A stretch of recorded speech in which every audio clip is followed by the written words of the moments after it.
El Señor esté con ustedes. Lectura del Santo Evangelio según San Mateo.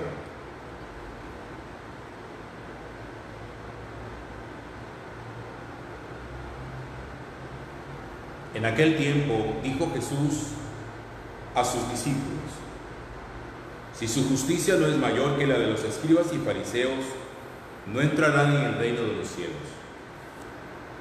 Han oído que se dijo a los antiguos: no matarás, y el que mate será reo de juicio. Pero yo les digo, todo el que se deja llevar de la cólera contra su hermano será procesado.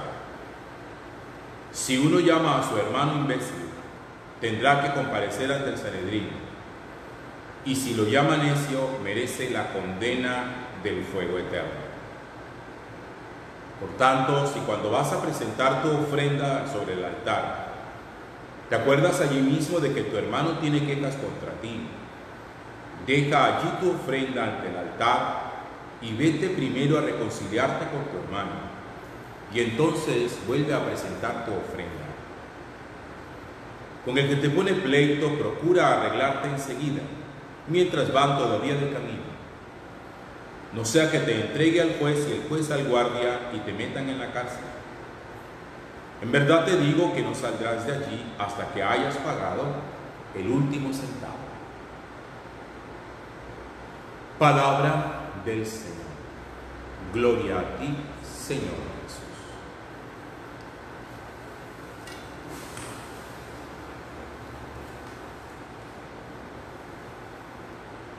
De vez en cuando nosotros vemos cómo las noticias nos cuentan a nosotros cómo algunas personas en algún momento, por razón de su trabajo, se encuentran con algún dinero y se ponen en la tarea de buscarle al dueño para poder restituírselo. Se ha convertido en una noticia maravillosa, extraordinaria, encontrar gente honesta. Debe ser porque vivimos en una sociedad en la que la honestidad ya no es una virtud. Entonces, encontrar gente honesta resulta como algo extraordinario y heroico. Por eso se necesita visibilizar a la gente honesta. Es probable que muchos de nosotros digamos que somos gente honesta, y llamamos gente honesta a aquella que puede llegar a decir con propiedad: es que yo nunca he robado a nadie, yo nunca me he quedado con nada de nadie. A eso le podríamos nosotros llamar honestidad. Hablar siempre con la verdad. Muchas veces cuando nosotros oímos a los curas hablar de la confesión, mucha gente dice: pero ¿confesarme de qué? Si yo no he robado nunca a nadie, yo nunca he matado a nadie. Es decir, uno puede pensar que no ha pecado contra la honestidad. Sin embargo, la honestidad no es la única virtud que muestra realmente el talante de lo que nosotros somos. Hay otra que es mucho mayor y que encierra todas las demás virtudes, que se llama la integridad. Ser íntegro no es lo mismo que ser honesto, porque la honestidad generalmente se visibiliza, la integridad no. La integridad es la que nos permite a nosotros poder vivir en lo secreto del mismo modo como vivimos en lo público. La integridad es aquella que nos permite a nosotros hacer siempre el bien, aunque no tengamos a espectadores para que lo vean o lo aplaudan. La integridad lo lleva a uno a obrar correctamente en cualquier momento, en cualquier lugar, en cualquier espacio, delante de cualquier persona, en público o en privado, de día o de noche. Una vez le escuché a uno de estos cuas, es muy conocido en nuestro país, una historia que me pareció interesante lo que refleja. lo que significa la integridad. Dice que una vez un hombre que se había hospedado en un hotel de prestigio, en su habitación encontró que había un maletín lleno de dinero. Llama a recepción y pide el favor para que localice al dueño del dinero para que se lo devuelvan. El recepcionista, el administrador del hotel, le pareció un acto de tanta honestidad que quiso visibilizarle y dijo: personas honestas como usted no encontramos todos los días, porque lo más fácil hubiera sido que otra persona se hubiera querido quedar con el dinero y no decir nada. Vamos a llamar a los medios de comunicación. Y ese hombre dijo: no, yo no necesito que llamen a nadie. El administrador del hotel sigue insistiendo: sí, es importante, la gente tiene que conocer que todavía hay gente honesta, usted podría convertirse en un ejemplo para los demás. Y él decía: no, yo no quiero que eso lo sepa nadie, así está bien. Y el administrador del hotel le decía: sí. Al final le dice el cliente, le dice: mire, vamos a hablar aquí de hombre a hombre entre usted y yo no quiero que de esto se entere nadie, porque si sale a la luz pública, mi esposa cree que yo estoy fuera del país en un negocio, y resulta que yo no estaba fuera del país, y usted sabe que en la habitación yo no estaba solo. Mi esposa se enterará de que yo estaba allí con alguien. Era honesto este hombre, pero no era íntegro, porque había cosas en su vida que sabía que no podía mostrarlas a la luz pública. Y creo que ahí es donde llama la atención este sermón de la montaña de Jesús que yo les decía desde el lunes pasado, que encontramos en el capítulo 5, 6 y 7, donde Jesús va cogiendo cada enseñanza de la Sagrada Escritura y la va desmenuzando, las va perfeccionando y les va haciendo como una especie de trabajo de filigrana, de tal manera que lo pone a uno a vivir, ya no solamente en los grandes principios de la vida moral, sino también en las pequeñas cosas, de esas que muchas veces no están legisladas, pero que nosotros en el corazón necesitamos saber que es importante aprender a cumplirlas, aun cuando no haya ninguna persona de fuera que nos esté viendo. Una de estas cosas a la que Jesús le hace filigrana es al mandamiento de no matarás. El quinto mandamiento de la ley de Dios: no matarás. Que nosotros lo encontramos así en la Sagrada Escritura: no matarás, así simple y llanamente.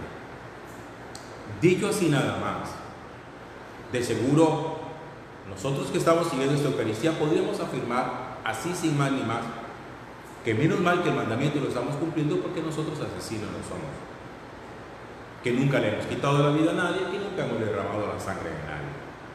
Por eso muchas personas dicen: yo nunca he matado a nadie, yo no he robado a nadie. Y eso puede ser verdad, pero el hecho de que eso sea verdad todavía no nos hace a nosotros gente íntegra, porque si uno coge a esos mandamientos y les hace filigrana, les hace un trabajo delicado de interpretación como lo hace Jesús, se va a dar uno cuenta que aunque no hayamos derramado sangre de otra persona, que aunque no hayamos quitado la vida, es probable que nosotros caigamos dentro de la categoría de asesinos. Porque miren cómo lo plantea Jesús. Ustedes han oído que se dijo a los antiguos: no matarás. Sin embargo, yo les digo. Y ahí es donde Jesús empieza a coger el mandamiento y le hace figura al mandamiento. Yo les digo a ustedes: el que se deja llevar de la cólera contra su hermano ya será procesado, y si alguien llama a su hermano imbécil, tendrá que comparecer ante el Sanedrín. Como quien dice, el enojo, la ira, el insulto contra el otro son formas particulares de homicidio, de asesinato de la integridad de la otra persona, aunque no haya derramamiento de sangre. Para Jesús, lo único importante no es simplemente que usted diga, yo no tengo las manos manchadas de sangre. A Jesús eso no le basta. Ya es algo que no las tenga manchadas de sangre.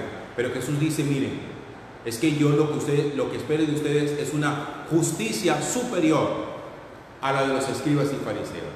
Es decir, ustedes no me vengan a mí con el cuento de que como yo no he matado, yo no he hecho nada. No. Vamos a otras cosas, que aun cuando no haya habido asesinato, aun cuando no haya habido crimen, sin embargo, hay cosas que nos vuelven a nosotros homicidas. Cuando nosotros dañamos la integridad, la honra, el buen nombre de alguien, la calumnia, la maledicencia, son para Jesús formas de asesinato y entran dentro del quinto mandamiento. Porque para Jesús también es importante, en esto del que les hablaba de la integridad, que nosotros revisemos nuestro lenguaje, nuestro vocabulario y la forma como tratamos a las demás personas. Por eso el apóstol San Pablo va a decirnos, no salga de tu boca palabra desedificante, palabra que haga daño, porque nosotros podemos hacer muchísimo daño con las cosas que decimos. Miren, no ser asesinos, no ser ladrones, devolver dinero que encontramos, no nos hace íntegros todavía. Sí, puede haber honestidad, somos honestos, pero Jesús espera más. Jesús espera más que ser honesto. Por eso el Evangelio empieza hoy diciendo, si la justicia de ustedes no es mayor que la de los escribas y fariseos, ustedes tienen que ser todavía mejores que ellos en la justicia. Ustedes tienen que aprender a vivir íntegramente la vida con rectitud.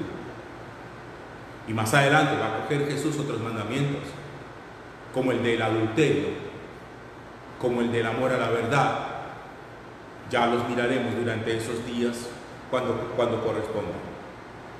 Pero Jesús coge varios de sus mandamientos y los va perfeccionando, los va puliendo, de tal manera que ya uno tan fácilmente no puede deslindarse de eso y decir sencillamente yo no lo he hecho. Siempre es necesario que cuando uno hace su examen de conciencia y uno se confronte delante del Señor, se ponga a pensar cómo somos nosotros en el secreto de nuestro corazón, cómo somos nosotros cuando estamos encerrados en la casa o cuando estamos encerrados en la habitación. Por ejemplo, ¿qué ve usted en su computador cuando usted está solo, cuando nadie le ve? ¿Qué ve? Ya eso dice de usted qué clase de persona es delante de Dios. ¿Cuáles son las conversaciones que usted sostiene por teléfono, por el WhatsApp o por su Messenger? ¿Qué tipo de videos comparte? ¿Qué tipo de videos y de fotografías tiene guardada en su teléfono móvil? Eso dice de nosotros si somos íntegros o no. Alguna vez lo he preguntado y lo pregunto hoy otra vez, valga el recordatorio, si nuestro teléfono aguantaría una revisada de cualquier persona, que cualquier persona lo pudiera coger y mirar ahí qué es lo que hay. Aguanta. Hay muchos teléfonos que no resisten una revisada. Y prueba de ello es la clave que lo encripta. Mientras más compleja sea la clave de encriptación de un teléfono, más cosas hay guardadas ahí. Claves sencillas, cosas guardadas sencillas. Teléfono sin clave, teléfono que no tiene nada que ocultar. Pero esas que parecen un jeroglífico, es porque hay muchas cosas allí que muestran que nos falta todavía integridad.